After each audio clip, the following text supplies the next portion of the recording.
The moment I tilted that bottle of 1982 Château Margaux and watched the crimson liquid cascade down his pristine white Armani suit, I knew my life was over.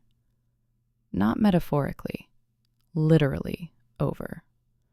The kind of over where they find pieces of you scattered across 3 different boroughs, and your mother has to identify you by the birthmark on your left shoulder because there's nothing else left to recognize. But here's what nobody tells you about the moment before you die. Time doesn't slow down. It stops completely. Every breath in that restaurant held itself hostage. 63 people frozen mid-bite, mid-sip, mid-sentence. The pianist's fingers hovered above the keys like ghosts afraid to land. And the 4 men in dark suits, who had been stationed around the room like human gargoyles, all reached for what I knew were weapons tucked beneath their jackets. But it wasn't their reaction that would haunt me for the rest of my days. It was his. Domenico Ravenna, the man whose name made federal prosecutors resign from cases, whose whispered reputation had reduced grown men to tears, looked down at the expensive wine seeping into his chest, staining everything it touched. Then he looked up at me, and he smiled. Not the cruel smile of a predator savoring his prey, not the cold smile of a man planning elaborate revenge. This was something else entirely, something that made my blood run colder than if he had pulled the trigger himself. He smiled like I had just given him a gift he'd been waiting for his entire life. My name is Sable Veronique Baptiste, and this is the story of how I went from being a waitress at Manhattan's most exclusive restaurant to becoming the only person who ever survived throwing wine on the most dangerous man in New York City. But survival was just the beginning. What came after changed everything I thought I knew about power, about revenge, and about the thin line between monster and man. Before you scroll away, I need you to do something. If this story has already grabbed you by the throat, I need to know where in the world you're watching from right now. Drop your location in the comments, because what happens next in this story is so unbelievable. I need to know how far this truth is about to travel. And while you're there, hit that subscribe button, because I promise you, you don't want to miss a single second of what I'm about to reveal. Now, let me take you back to the beginning. Let me show you how a girl from the 9th Ward of New Orleans ended up standing in a 5-star restaurant with the blood of titans on her hands. Because yes, before it was wine, there was blood. And that blood belonged to someone I loved more than life itself. I was born in a hospital that closed down 2 years later due to lack of funding. My mother, Celestine Baptiste, was a seamstress who could make magic out of fabric scraps. And my father, Theophilus Baptiste, played trumpet in a jazz band that never quite made it past the local circuit, but filled our shotgun house with music that made the walls dance. We didn't have much, but we had enough. Enough love to fill the gaps where money should have been. Enough laughter to drown out the sound of bill collectors. Enough faith to believe that one day things would be different. And then Katrina came. I was 17 when the levees broke. 17 when I watched everything my family had built. Every photograph, every piece of music, every carefully sewn garment get swallowed by water that smelled like death and tasted like the end of the world. We made it out, all 3 of us. We were among the lucky ones. But luck has a way of running out. The years that followed were a blur of temporary housing, odd jobs, and the slow, painful rebuilding of a life that would never quite feel whole again. My father's lungs were never the same after those days in the contaminated water. The trumpet that had once been an extension of his soul sat in its case, gathering dust while he gathered medical bills. My mother's hands, those magical hands that could transform nothing into something, developed a tremor that made threading a needle an exercise in frustration. She kept sewing anyway, her stitches becoming a little less perfect with each passing year, her prices dropping to match. I was supposed to go to college. I had a scholarship waiting at Tulane, a chance to study law and become the kind of person who could fight for people like us. People who got left behind when the waters rose and forgotten when the cameras left. But scholarships don't pay for medication. Degrees don't keep the lights on while you're earning them. So I did what generations of Baptiste women had done before me. I worked. I worked 2 jobs, then 3. I worked until my feet bled and my back screamed, and my dreams became something I visited only when exhaustion dragged me into unconscious surrender. By 25, I had made my way to New York City. Not chasing dreams, I'd given up on those, but chasing opportunity. Someone told me the tips were better up north, that rich people paid well for the privilege of being served by hands that remained invisible. I learned quickly that being black in the service industry meant being twice as good for half the recognition. It meant smiling when customers spoke to me like I was furniture with a heartbeat. It meant pretending not to hear when they wondered aloud if I was the help or someone's guest. But I was good, better than good. I had inherited my mother's attention to detail, my father's ability to read a room, and something else entirely. A survival instinct honed by years of navigating spaces where I was never meant to belong. Lumiere was the kind of restaurant where reservations were made 6 months in advance, and the wine list was thicker than most novels. The owner, a severe French woman named Margot Delacroix, had a reputation for hiring only the best. When she offered me a position, I felt something I hadn't felt in years. Pride. The work was brutal but beautiful. Crystal that cost more than my monthly rent, cuisine that was more art than sustenance, and clientele whose names appeared in newspapers for reasons both celebrated and scandalous. I learned to be a ghost with a smile, present enough to anticipate needs, but invisible enough to never interrupt the careful feeder of luxury. For 3 years, I perfected this dance. I watched politicians negotiate deals that would affect millions. I overheard celebrities confess secrets that would destroy careers. I served titans of industry who controlled more wealth than some countries. And I kept my head down. I kept my mouth shut. I saved every penny I could, sending most of it back to New Orleans, where my parents' medical bills continued to mount despite my best efforts. Then my father died. It happened on a Tuesday. Unremarkable in every way except that it was the day my father's heart finally gave out after years of fighting a battle it was never equipped to win.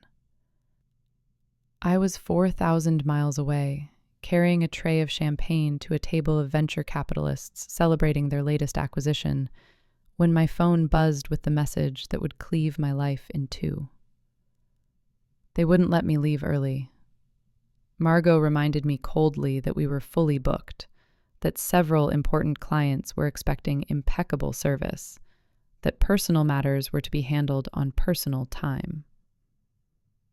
I finished my shift with tears streaming silently down my face, refilling glasses and carrying plates while my soul screamed. 3 days later, I buried my father in a cemetery that overlooked the Mississippi River, a few miles from where he'd been born 61 years earlier. My mother, diminished by grief and arthritis, held my hand so tightly I thought she might break my fingers. The trumpet sat on top of the casket, silent for the last time. I returned to New York with something new living inside my chest, a cold, hard thing that replaced the soft organs I'd been born with. I still smiled. I still served. But something fundamental had shifted. It was exactly 1 week after my father's funeral that he walked into Lumiere. I had heard the name Domenico Ravenna before. Everyone in the service industry had. He owned restaurants, clubs, entire blocks of real estate that existed in whispered conversations about what really happened in their back rooms. Some said he was old money, European aristocracy with roots in Sicilian soil.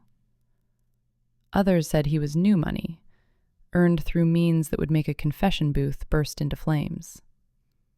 The truth, as I would soon learn, was far more complicated than either story. He came in with an entourage of 4, large men with eyes that never stopped moving and hands that never strayed far from their waists. They took the private table in the back, the one reserved for guests who required discretion above all else. Margaux herself greeted them, a rarity that spoke volumes about the guest's importance. I watched from across the room as she bowed slightly. Margaux, who bowed to no one, and gestured for her best staff to attend. I was not summoned. I was assigned to a different section that night, serving a group of Wall Street executives who believed their own importance warranted poor treatment of those who served them. But I watched him anyway. Watched the way people moved around him like planets caught in the gravity of a dark sun.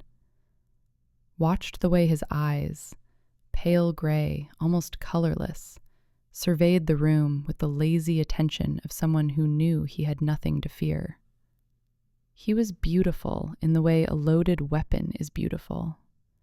Dangerous in every line and angle, from the sharp cut of his jaw to the precision of his dark hair, silvering at the temples in a way that suggested experience rather than age. He moved with the economy of someone who had never had to rush, who had never been made to wait, who had never experienced the particular humiliation of powerlessness. I hated him on sight, hated everything he represented, hated the casual cruelty of a world that gave men like him everything, while men like my father died struggling to breathe. But hatred was a luxury I couldn't afford. So I turned my attention back to my section, back to my guests, back to the endless performance of invisible service. I didn't know then that he had been watching me too, that his pale eyes had tracked my movements across the restaurant with an intensity that had nothing to do with service and everything to do with something he recognized, something he'd been searching for. The collision course was already set. The universe was already conspiring. And the bottle of 1982 Château Margaux was already waiting on the wine rack, counting down the minutes until it would paint a monster in red and crack open a door that had been sealed for decades. But that night, I went home knowing nothing of what was coming. I went home to my tiny studio apartment, made myself tea in the cup my father had given me for my 21st birthday, and cried until sleep finally took mercy on me. Tomorrow, I thought, would be just another day. I had never been more wrong about anything in my entire life. For the next 3 weeks, Domenico Ravenna became a regular presence at Lumiere. Not every night, but often enough that his arrival ceased to be an event and became simply part of the restaurant's rhythm. The staff whispered about him the way people whisper about weather systems, with a mixture of awe and anxiety, never quite sure what kind of storm might be brewing. I continued to be assigned to different sections. Margaux, whatever her reasons, seemed determined to keep me away from the private table in the back. I didn't question it. I had enough to manage without adding the stress of serving New York's most dangerous man to my already overflowing plate. My mother's condition was worsening. The tremors had spread from her hands to her arms, and the doctors in New Orleans were beginning to use words like progressive and degenerative and consider quality of life options. Each phone call left me feeling more helpless than the last, more aware of the vast distance between my good intentions and my limited means. I picked up extra shifts. I volunteered for private events. I did everything I could to increase my income while decreasing my expenses, eating staff meals at the restaurant and canceling every subscription I didn't absolutely need. The numbers still didn't add up to enough. It was during this period that I began to notice something strange. The moments in the restaurant when I would feel the weight of observation, the prickle at the back of my neck that meant someone was watching. Every time I turned to locate the source, I would find those pale gray eyes already looking away, already engaged in conversation with one of his associates, as if he hadn't been tracking my movements seconds before. I told myself I was imagining things. Stress and grief had made me paranoid, seeing patterns where none existed. A man like Domenico Ravenna had better things to do than observe a waitress who had never even served his table. But the feeling persisted. It was a Thursday night when everything changed. The restaurant was operating at capacity, every table occupied by the carefully curated clientele that kept Lumiere's reputation gleaming. I was mid-service when Margaux appeared at my elbow, her expression the particular blend of irritation and anxiety that meant something had gone wrong. "Section 4 needs coverage," she hissed. "Isabel went home sick. You're taking over." Section 4. The private tables. His table. "Margaux, I don't recall asking for your thoughts on the matter." Her eyes were chips of ice. "You're the most experienced server available. Handle it." She was gone before I could protest further, leaving me standing with a tray of appetizers and a growing sense of dread. I took a breath. Then another. I had survived worse than serving an intimidating customer. I had survived floods and funerals and the systematic dismantling of every dream I'd ever held. I could survive this. The private section was separated from the main dining room by a series of frosted glass panels that created the illusion of intimacy while maintaining sightlines for the security staff stationed at strategic points. Tonight, only one table was occupied. He looked up as I approached, and something shifted in his expression. A flicker of something that might have been satisfaction, quickly masked by the neutral pleasantness of a practiced host. "Good evening," I said, my voice professionally warm despite the cold knot in my stomach. "I'll be taking over your service for the remainder of the evening.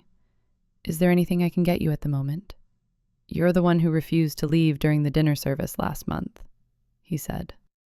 His voice was lower than I expected, accented with something European that had been softened by years of American residence.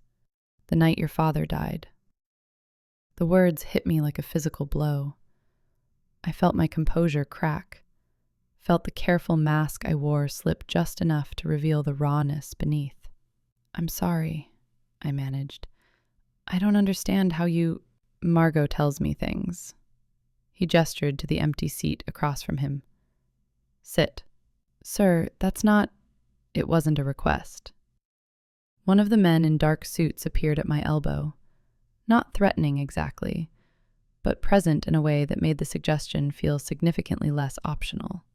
I sat. He studied me with the intensity of someone reading a contract, looking for loopholes and leverage.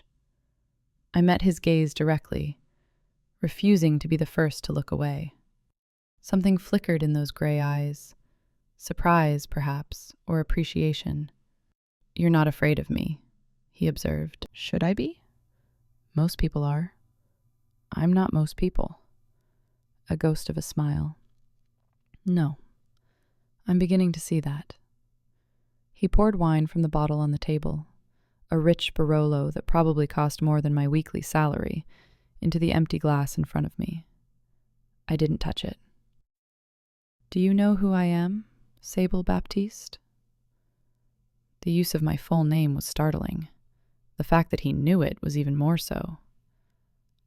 "I know what people say about you." "And what do people say?" "That you're a man who gets what he wants. That people who stand in your way tend to disappear. that there isn't a corner of this city your influence doesn't reach. All true. He took a sip of his own wine, savoring it with the attention of a connoisseur. But incomplete. Do you know what else is true about me? I couldn't say. I'm a man who never forgets a debt. His eyes held mine with an intensity that made breathing difficult. And I never forget an injury. I've done nothing to injure you, Mr. Ravenna. No, but someone else has. Someone who is currently sitting in this restaurant, enjoying the fruits of a betrayal that cost me nearly everything. I blinked, thrown by this unexpected turn in the conversation.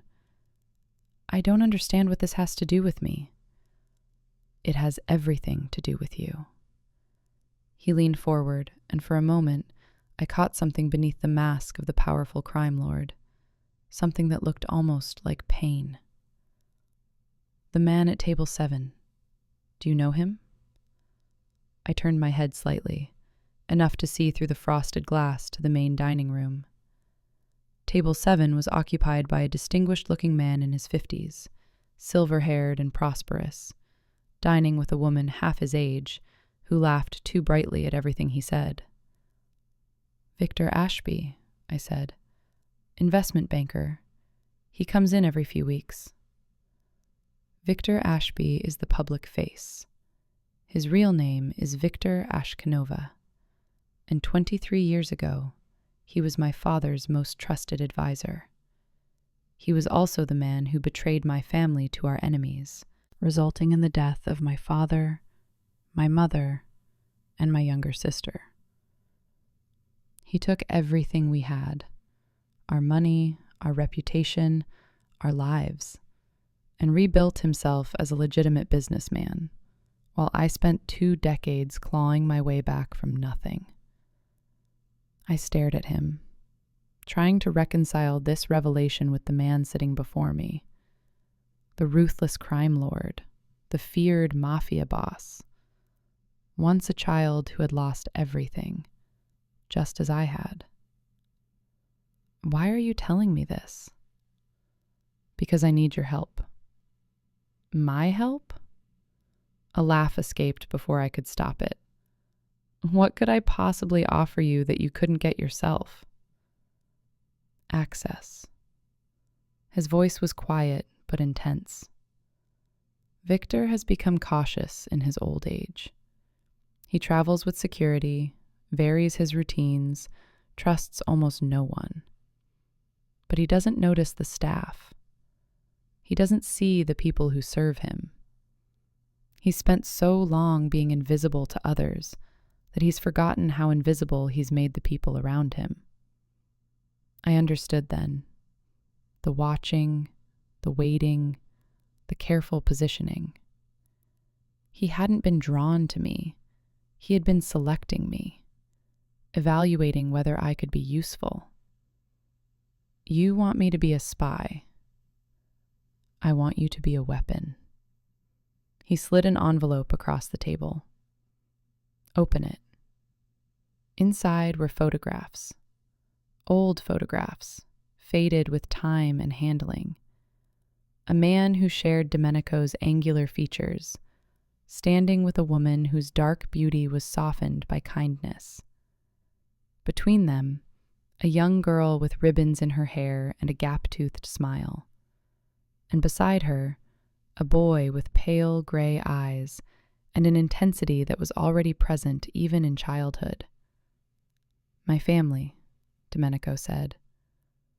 3 days after this photograph was taken, Victor sold us to the Morozov syndicate. They came at night. My father died trying to protect us.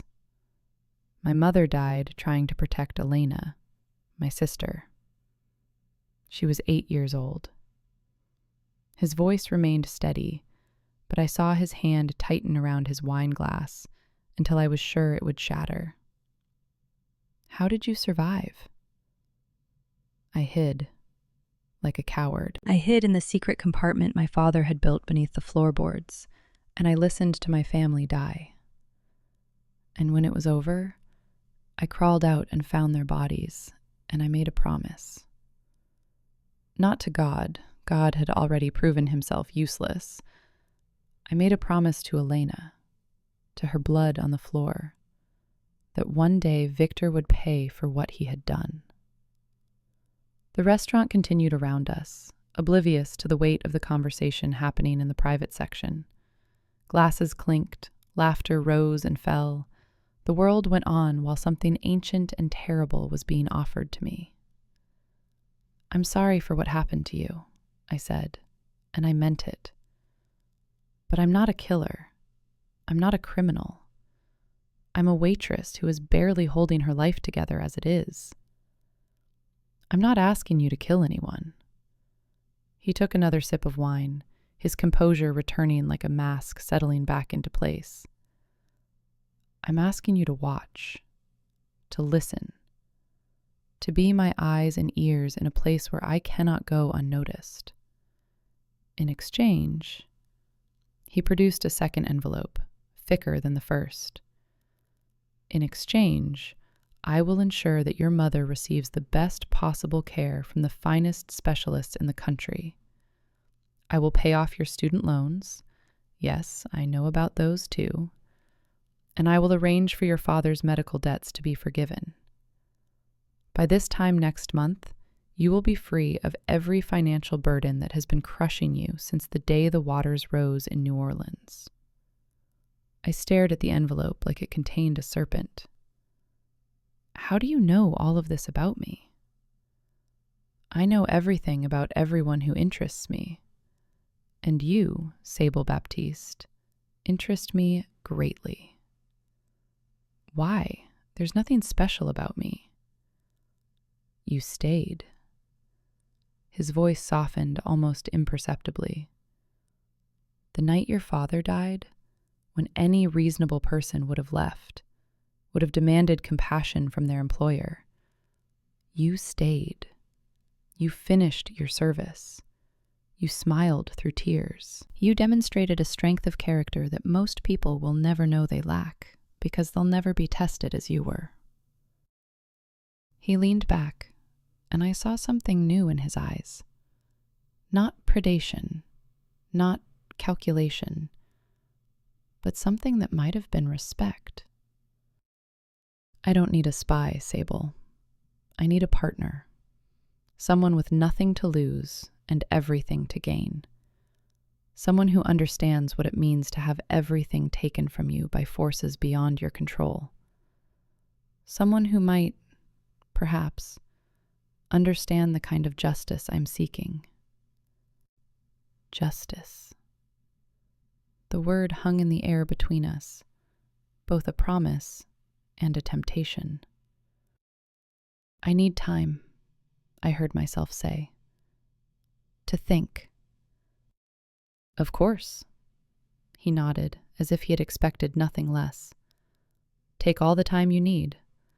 But understand, Victor is not a patient man, and neither are my enemies. The window for action is narrow, and once it closes, it will never open again." I stood, my legs unsteady beneath me. The envelope full of photographs remained on the table, but he made no move to reclaim it. "Keep them," he said. "Remember what we're fighting for." I tucked the photographs into my apron pocket and left the private section on autopilot, my hands moving through the motions of service, while my mind raced through the implications of everything I had just heard. A man who had lost everything wanted my help to destroy the person responsible. A chance to save my mother, to free myself from the chains of debt that had bound me for so long. A deal with a devil who might just be something more complicated than the stories suggested. I carried plates and filled glasses and smiled at customers who would never know that their invisible waitress was wrestling with a choice that would determine the course of her entire life. By the time my shift ended, I still didn't know what I was going to do. But I knew I had to do something. The question was whether that something would be my salvation, or my destruction. 2 days passed in a fever of indecision. I barely slept, my dreams haunted by images of my father's funeral, intercut with the faces in those old photographs. The little girl with ribbons in her hair, frozen forever at 8 years old, never knowing what was coming. I called my mother every night, listening to the worsening tremor in her voice, the exhaustion that came from fighting a battle with no possible victory. The specialists she needed were in Houston, Boston, New York, places that might as well have been the moon for all the good they did us.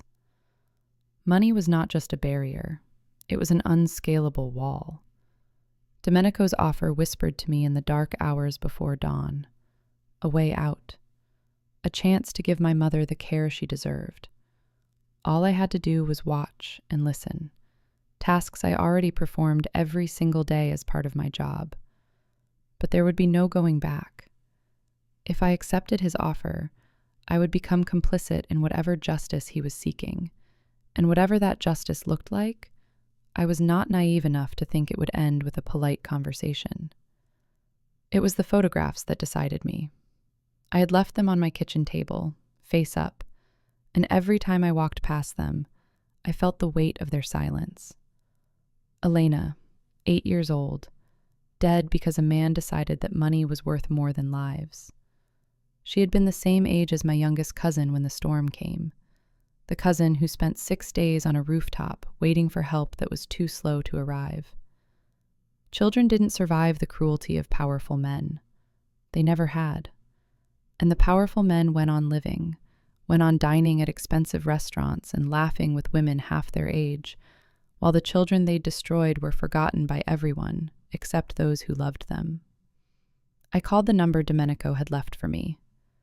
"I'm in," I said when he answered, "but I have conditions." "Name them." "No one gets hurt who doesn't deserve it. I'm not setting up innocent people for slaughter." "Agreed." "You don't ask me to do anything that crosses my own moral lines. If something feels wrong to me, I say no, and you accept it." "Agreed." And when this is over, when Victor pays for what he did, I walk away clean. No more obligations, no more debts. We're done. A pause. Then, agreed. Is that all? One more thing. I want to know everything. If I'm going to be part of this, I need to understand what I'm walking into. No surprises, no manipulation. Truth. You may not like all of the truth. I've never liked truth much. Doesn't mean I don't need it. Another pause, longer this time. When he spoke again, something in his voice had shifted. Respect, perhaps, or the recognition of finding an unexpected equal. "Come to my office tonight, after your shift. I'll tell you everything." He gave me an address in Tribeca, and the call ended. I spent the rest of the day in a daze, simultaneously terrified and exhilarated by what I had just agreed to. For so long, I had been a passenger in my own life, buffeted by forces beyond my control. Storms and debts and the grinding machinery of a world that didn't care whether I survived. Now, for the first time, I was making a choice, taking action, becoming something more than a victim. Whether that something was hero or villain remained to be seen. The address led to an unremarkable building in a neighborhood full of art galleries and upscale boutiques. The exterior suggested nothing more exciting than a wealth management firm or a private law practice. But the moment I stepped inside, I knew I had entered a different world. The lobby was empty, attended only by a well-dressed man who clearly carried something more than a pleasant demeanor beneath his tailored jacket. He recognized me immediately. Domenico must have sent my photograph, and gestured toward an elevator with no buttons, only a biometric scanner. "Mr. Ravenna is expecting you." The elevator rose for what felt like forever before opening onto a floor that occupied the entire top of the building. Floor-to-ceiling windows offered a panoramic view of Manhattan's glittering skyline. The furnishings were sparse but elegant, each piece clearly chosen for beauty as much as function. Domenico stood at one of the windows, his back to me, watching the city spread out below like a kingdom waiting to be claimed. "Do you know why I bought this building?" he asked without turning around. "No." "Victor owns the building across the street. From here, I can see into his office, watch him conduct his business, observe the empire he built on the bones of my family." He finally turned to face me, and his expression was unreadable. Some would call it obsession. I call it patience. He gestured to a pair of chairs arranged near the window, and we sat. "You wanted truth. I'm going to give it to you. All of it. And when I'm done, you can still walk away. But if you choose to stay, you need to understand exactly what we're walking toward." I nodded. He began. What he told me took hours. A story that wound through decades, across continents, into the darkest corners of human cruelty. Victor Ashkanova had been more than a trusted advisor. He had been family. A man Domenico's father had treated like a brother, had saved from poverty and given every opportunity. The betrayal had been calculated, cold-blooded, and complete. But that wasn't all.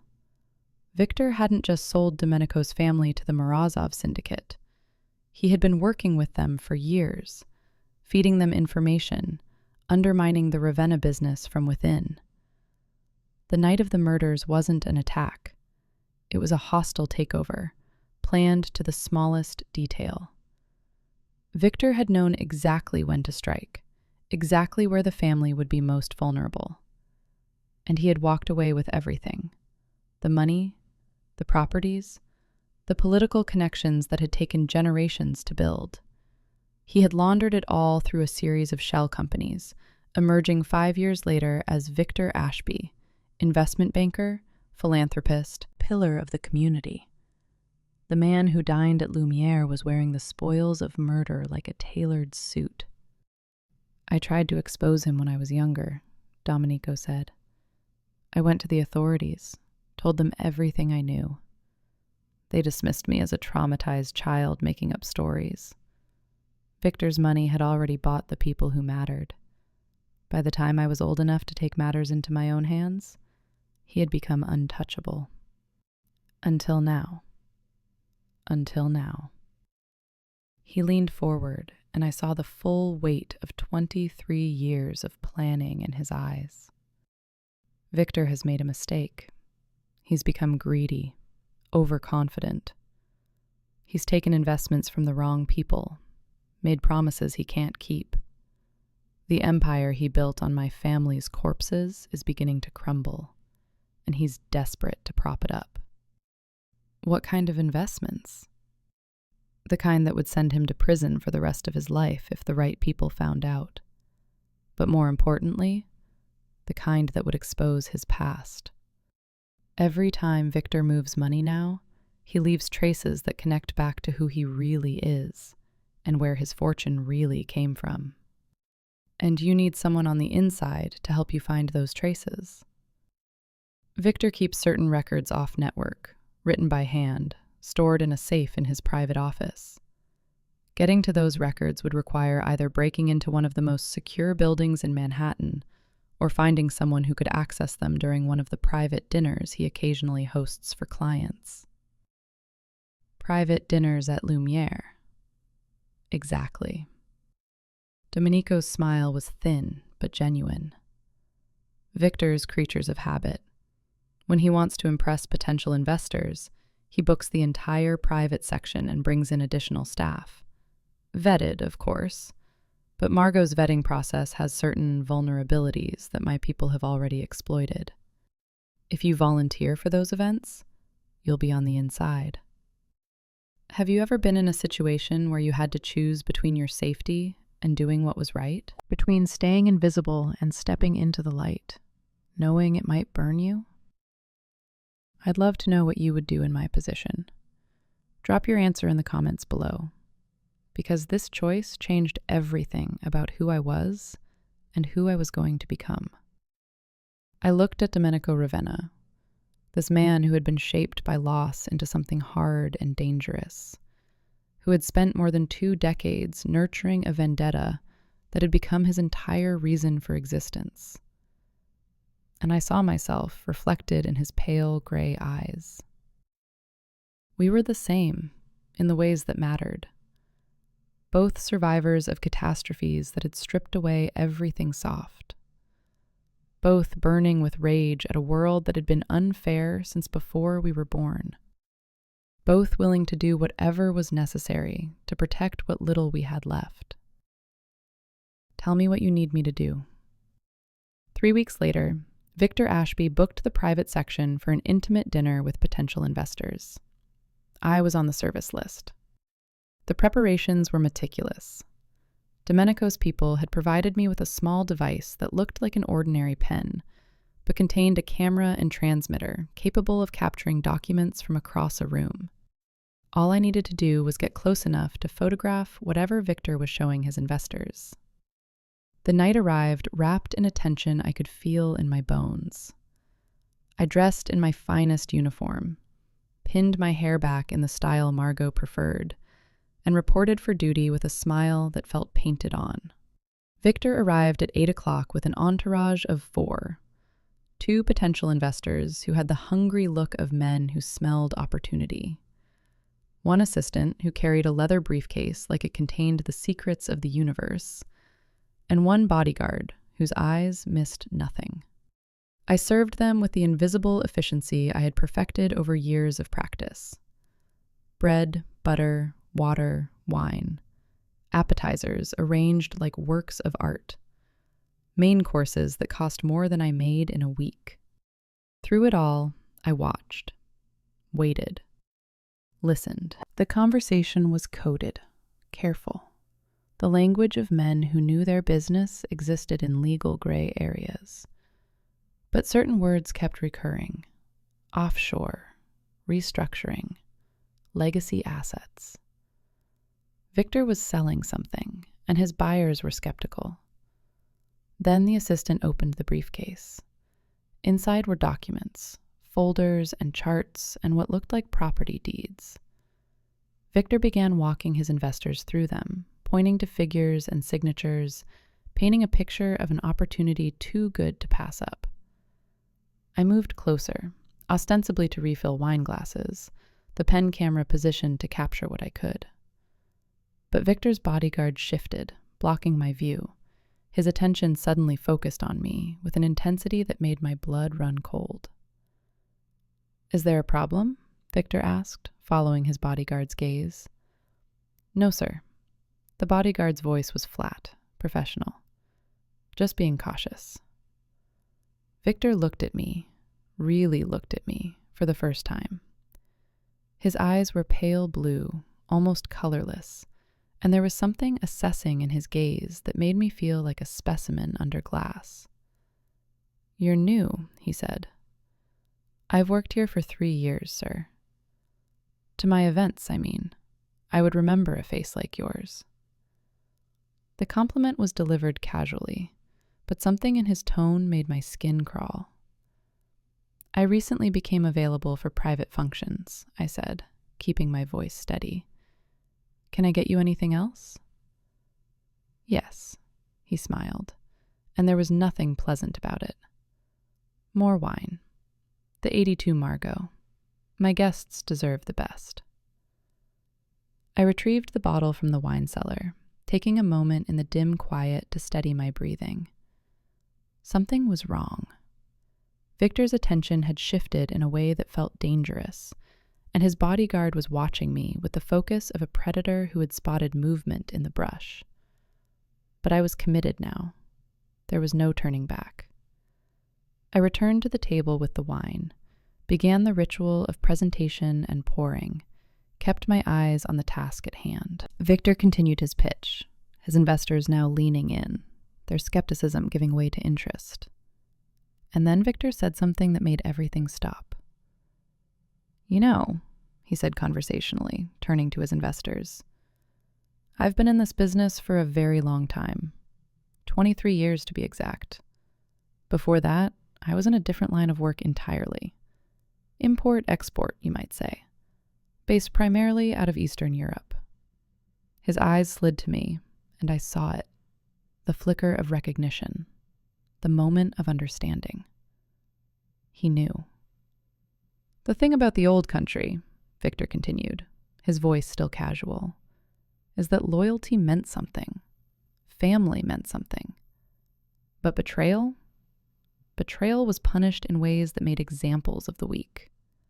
I stood frozen, the bottle of wine still in my hand, as Victor rose slowly from his seat.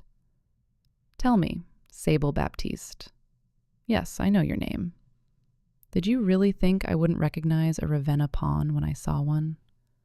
The bodyguard was moving before I could react, his hand closing around my arm with crushing force. The investors looked confused, alarmed, but Victor waved them back. Gentlemen, I apologize for the interruption. Please, continue enjoying your dinner. My associate will escort our lovely waitress somewhere more private. I was being dragged toward a service exit, my mind racing through options that were dwindling with every passing second. The pen camera was useless now. Even if I had captured something, I would never live to deliver it. But I still had the wine. I had spent years perfecting the art of the invisible server, learning to carry trays through crowded rooms without spilling a drop, developing the kind of balance and dexterity that most people never achieved. Now, I used all of that skill for something very different. I twisted in the bodyguard's grip, using his momentum against him, and swung the bottle with everything I had. It connected with his temple in an explosion of glass and wine, and he crumpled without a sound. Victor's eyes widened, but he was already reaching for something in his jacket. No. I would not let this man destroy another family. Would not let him walk away from another murder as if it were just the cost of doing business. I crossed the distance between us in 3 steps and tilted what remained of the wine bottle over his pristine white suit, watching the crimson cascade down his chest like blood from a wound. The restaurant went silent. Every eye was on us. Every breath held. The investors were scrambling back, the assistant fumbling for a phone, and Victor stood there, dripping with wine worth more than most people's monthly income. And he did something that made no sense at all. He smiled. Not at me. Past me. I turned, already knowing what I would find. Domenico Ravenna stood in the doorway of the private section, flanked by men I recognized from his personal security detail. But he wasn't looking at Victor. He was looking at me. And he was smiling too. The same smile Victor had given. The same knowing, satisfied expression. I told you she was perfect, Victor said, and his voice had changed. No longer threatening, but almost jovial. Absolutely perfect. Confusion crashed through me like a wave. I looked from Victor to Domenico and back again, trying to make sense of what was happening. What is this? I demanded. What's going on? A test, Domenico said, stepping forward. The final test. And you passed. Victor was using a napkin to blot at the wine staining his suit, but he didn't seem particularly upset about the damage. Domenico told me you were formidable, but I wanted to see for myself. Most people, when confronted by men like us, freeze, beg, comply. But you... He laughed, shaking his head. You attacked with a wine bottle. Magnificent. Victor is not my enemy, Domenico said. He never was. The story I told you about my family's death was true, but the betrayer wasn't Victor. It was my father's other advisor, a man named Grigor Morozov. Victor is the one who helped me survive, who smuggled me out of the country, who has spent the last 2 decades helping me build the resources I needed to finally take Morozov down. I felt the floor shift beneath me, reality rearranging itself into a pattern I hadn't anticipated. You lied to me. I tested you. There's a difference. The hell there is? Anger was replacing confusion, hot and sharp.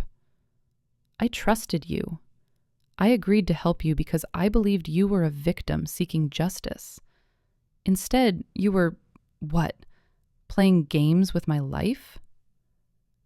I was making sure you were who I believed you to be. Domenico's voice was calm, unperturbed by my fury. The task ahead of us is dangerous, and I needed to know that you wouldn't break under pressure, that you would fight back when cornered, that you had the strength to do what needs to be done. And if I hadn't passed your test, if Victor had actually been the monster you described, then I would have intervened before any real harm came to you. He stepped closer, and his pale eyes were intense.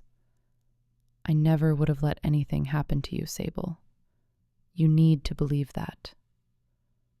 Why should I believe anything you say? Because despite my deception about Victor, everything else I told you was true. My family was murdered. Their killer still lives, still thrives, still believes himself beyond justice. And I still need your help to bring him down. Victor cleared his throat. Perhaps we could continue this conversation somewhere more private. I believe we've given Lumiere's guests quite enough entertainment for one evening. I looked around at the chaos I had caused. The unconscious bodyguard, the wine-stained tablecloth, the investors who were currently being escorted out by Domenico's men, and felt a hysterical laugh building in my chest. Fine, I said. Let's talk. But this time, you tell me the real truth. All of it. Or I walk away and never look back. Domenico nodded. Agreed. We left the restaurant through a service entrance, disappearing into the night while sirens began to wail in the distance. Whatever came next, I knew one thing for certain. Nothing would ever be the same again. The real truth was worse than the fiction. Gregor Morozov was not just another crime lord. He was the crime lord. The spider at the center of a web that stretched across continents, touching everything from human trafficking to weapons smuggling to legitimate businesses that served as fronts for operations too dark to name. He was also, I learned, the man who had profited from Hurricane Katrina. The contracts for rebuilding, Victor explained as we sat in Domenico's office, the city glittering below us like a promise or a threat. Morozov's companies secured hundreds of millions in federal money. Most of it disappeared into shell corporations while the actual work was done on the cheap, or not at all. I thought of my father, breathing contaminated water, developing the lung condition that would eventually kill him. I thought of my mother, forced to rebuild her life with hands that would never stop shaking. I thought of every family I had known in the 9th Ward, scattered to the winds, their homes never rebuilt, their lives never recovered. He was there, I said, my voice barely a whisper. During the storm, he was there, and he was profiting.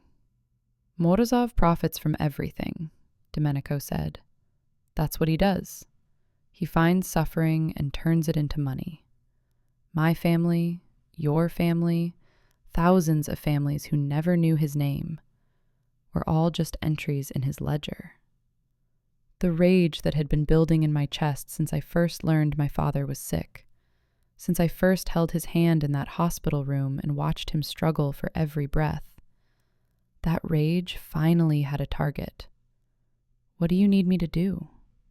Domenico and Victor exchanged a glance. Morozov is hosting a gala next month, Victor said. A charity event, ostensibly for disaster relief. The irony is not lost on me. He's using it to launder money, to connect with potential partners, and to strengthen his image as a legitimate businessman. We've tried for years to get someone inside his inner circle, Domenico continued.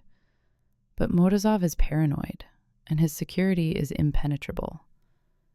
Every potential operative we've placed has been discovered and eliminated before they could get close to anything useful. But Morozov has a weakness, Victor said. One we've only recently discovered. He has a fondness for collecting certain kinds of people, individuals with specific skills or backgrounds that interest him. Survivors, he calls them. People who have been through trauma and emerge stronger. He finds them fascinating, Domenico added, studies them like specimens. Sometimes he helps them, elevates them into positions of power within his organization. Other times, he breaks them, Victor finished, to see what happens, to understand the limits of human resilience. I understood then why they had tested me, why they had constructed an elaborate scenario designed to push me to my breaking point and see what emerged. You want me to get close to him, to become one of his specimens. We want you to become his obsession. Domenico leaned forward, his eyes burning with an intensity that should have frightened me, but instead felt like recognition. Everything about your story, the hurricane, your father's death, your mother's illness, the way you've clawed yourself up from nothing, it's exactly what draws Morozov's attention. If we can introduce you to him in the right way, at the right moment, he won't be able to resist. And once I'm inside, you gather evidence. You document everything. You become so valuable to him that he trusts you with his secrets. And when you've found what we need, the proof of his crimes, the records of his operations, the connections that will bring down not just him, but everyone who has enabled him, you get out, and we burn it all to the ground. It was insane. It was dangerous. It was probably suicide. It was also the only chance I might ever have to destroy the man who had profited from my father's suffering. I have one condition, I said. Name it. When this is over, when Morozov is destroyed, I get to look him in the eye. I get to tell him exactly who I am and exactly why he's losing everything. I want him to know that a black girl from New Orleans, a waitress he would never have noticed, is the one who brought him down. Domenico smiled, that same unexpected smile that had shocked me in the restaurant, that had started this entire impossible journey. That, he said, can be arranged. The weeks that followed were the most intense of my life.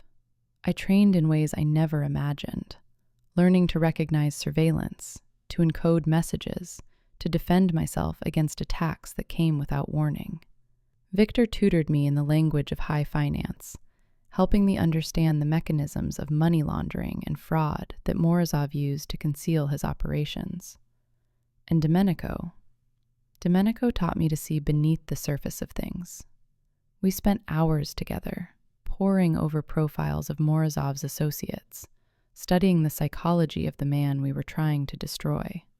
I learned about his childhood in Soviet-era Russia, his rise through the criminal ranks, the family he had lost, and the empire he had built to fill that void. In another life, I realized, Morozov and I might have understood each other. We had both been shaped by loss, hardened by circumstance, driven by forces we couldn't fully control. But understanding someone was not the same as forgiving them, and there was no forgiveness in me for the man who had turned my family's suffering into profit. The gala arrived on a cold December evening, the city dressed in holiday lights that felt mocking given what I was about to attempt. I wore a dress that Victor had commissioned, black silk that moved like water, sophisticated enough for the venue, but simple enough to avoid drawing attention to the fabric and focus it instead on me. The venue was a converted warehouse in Chelsea, transformed for the night into a wonderland of crystal and candlelight. The guest list read like a who's who of New York power. Politicians, celebrities, business titans, and beneath the glittering surface, the criminals and facilitators who kept the dark machinery of the world running smoothly. I entered on Victor's arm, playing the role of a promising young businesswoman he was mentoring. The cover story we had constructed was close enough to the truth to be believable. A survivor of Katrina who had worked her way up from poverty, now positioned to take advantage of opportunities in emerging markets. Morozov found me within the hour. He was smaller than I expected, compact, almost slight, with the kind of face that would disappear in a crowd. But his eyes gave him away. They were dark and bottomless, the eyes of a man who had looked into the abyss so often that it had started looking back. "Miss Baptiste," he said, his accent thick and rolling. "I've heard interesting things about you. Good things, I hope?" "Interesting things."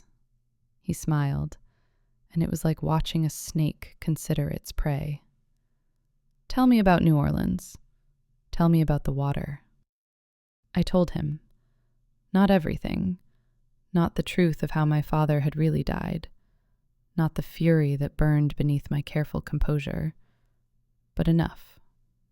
Enough to hook him, to draw him in, to become the kind of specimen he couldn't resist studying. By the end of the night, I had an invitation to his private estate. By the end of the week, I was a regular presence at his events. By the end of the month, I was inside his inner circle, seeing things that would haunt my nightmares for years to come. But I was also finding what we needed.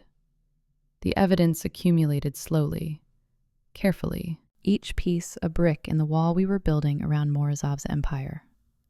Financial records that proved the fraud, communications that detailed the criminal operations, and finally, most damning of all, documents that linked him directly to the deaths of Domenico's family, including personal letters in which Morozov boasted about the elimination of the Ravenna line.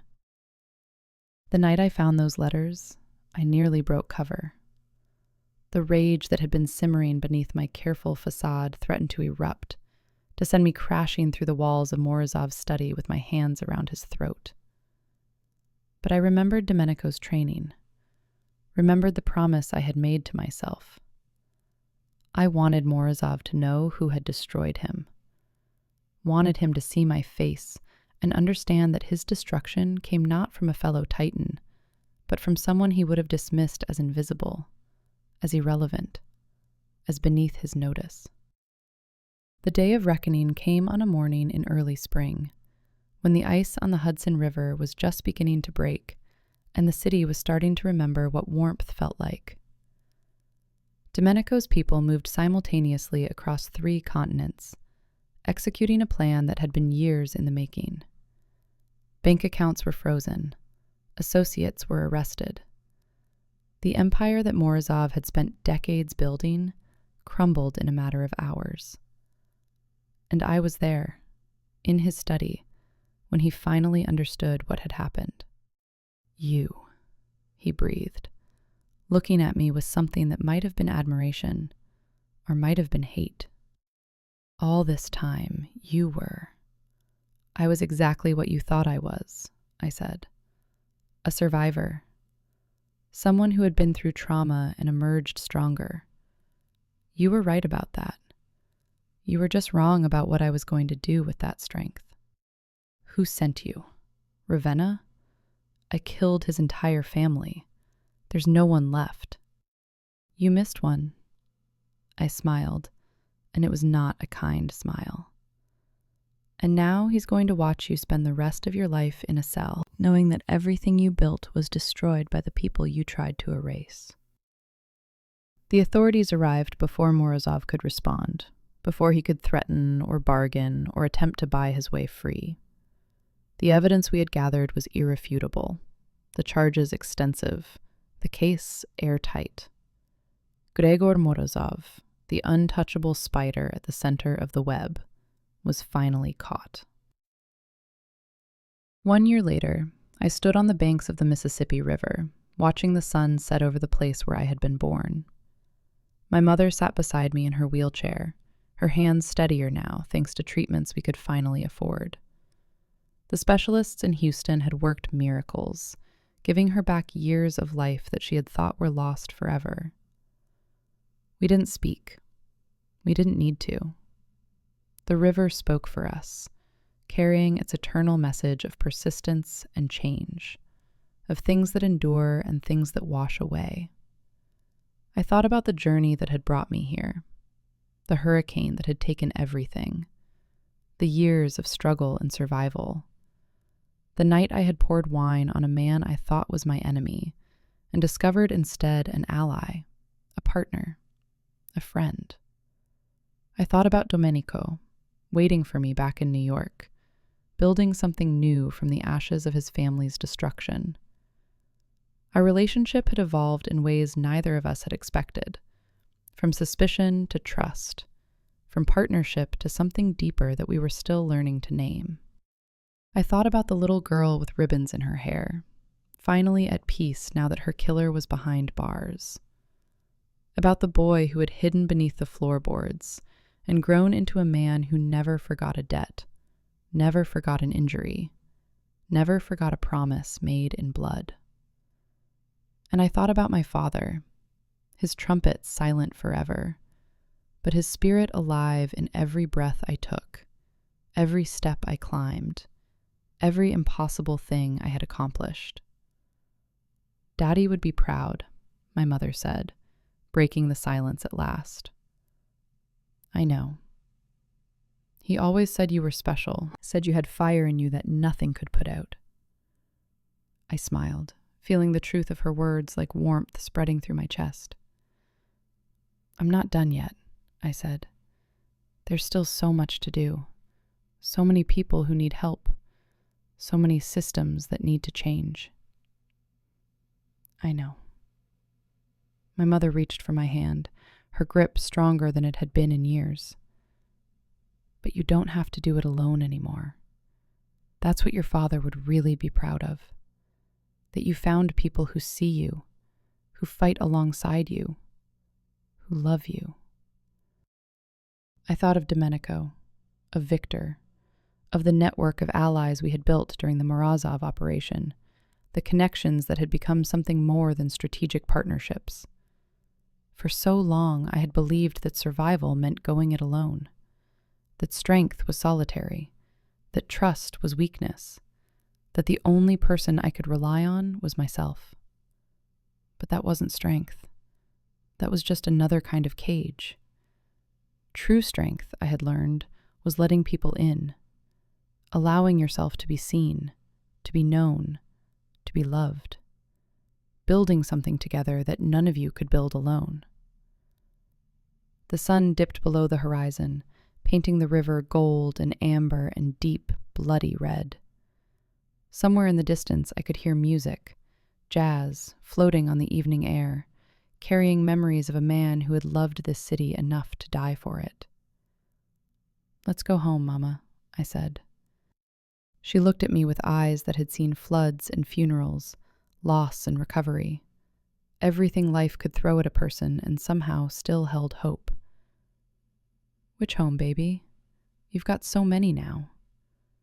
I laughed, and it was the freest sound I had made in years. All of them. Every single one. Because that was the truth I had finally understood. Home wasn't a place. It was the people who loved you, the connections you built, the life you created from the wreckage of what came before.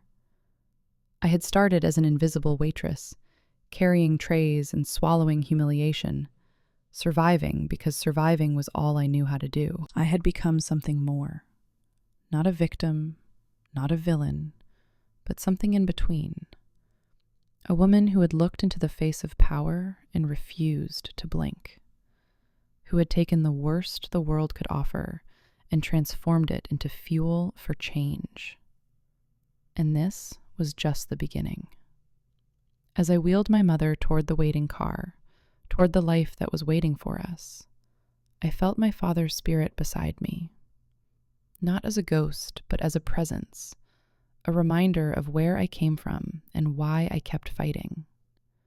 The road ahead would be hard. There would be more battles, more risks, more moments when everything seemed impossible. But I was ready, because I had learned the most important lesson of all, that the people who are supposed to be invisible are often the ones who see everything. And when we finally choose to be seen, to speak, to act, the world has no choice but to listen. The wine I had poured on Domenico Ravenna that night in Lumiere had stained his suit beyond repair. But it had also cracked open a door that had been sealed for too long. A door to justice, to purpose, to a life that meant something beyond mere survival. Sometimes you have to ruin something to save it. Sometimes you have to break the rules to change them. And sometimes the most unexpected smile is the one that tells you everything is about to begin. My name is Sable Veronique Baptiste. I was born in a hospital that no longer exists, in a city that tried to drown, in a country that tried to forget us. But I'm still here, and I'm just getting started.